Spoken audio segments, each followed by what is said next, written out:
Buying any car can come with issues, and this one here, it's a 1975 Corvette Stingray, V8 power. Yes, and one thing you've got to bear in mind is different vehicles come with different issues, and what you don't want to do is to spend a whole ton of money to buy something and then find out that it really wasn't worth it, or you have to spend thousands more on top of the already top price that you were paying. So just a couple of things I want to just point out on here.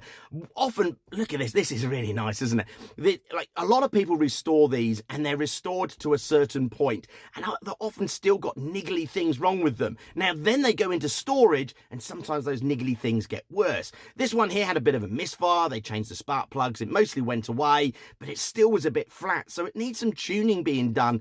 And when it's been stored for 10 years, you often find that these sort of things, I think, should be done before you go to purchase, but they're not. So you're going to have to bear that in mind. You're going to have to invest a little bit into bringing some of those serviceable items, actually get them serviced, because whilst cars can deteriorate with use, and this has had very little use, they also deteriorate with time. Now, talking about time, the number one pick for classic vehicles, here it is. Tyres. All right, I know it sounds boring, but this could be a couple of grand's worth of cash that you have to lay out once you get it.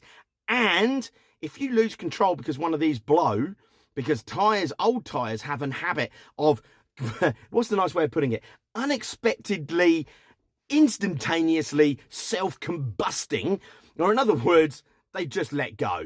All right, you're driving around a corner, the tyre lets go, and you crash your car.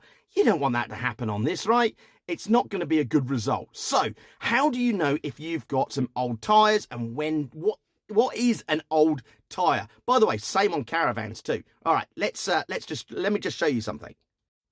Alrighty, up here we have a dot mark. How far high does my finger go? Right, up here you will have DOT marked on the tyre. You'll have a code, that's a manufacturer code, and then you will have this. Now, if you don't have this in a number format, then that means the tyres are older than 20,000, older than 2,000, all right? Which means they are really old at this point. But this is what you'll see on tyres, and it's only on one side, by the way, and for some reason they always put it on the inside.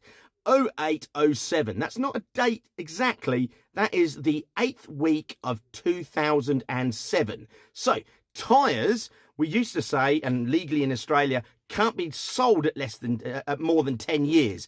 And tyres at 10 years do have a habit of just imploding. So we want to get them changed. This means that these tyres are almost 19 years old, which means they definitely need changing before they become a problem.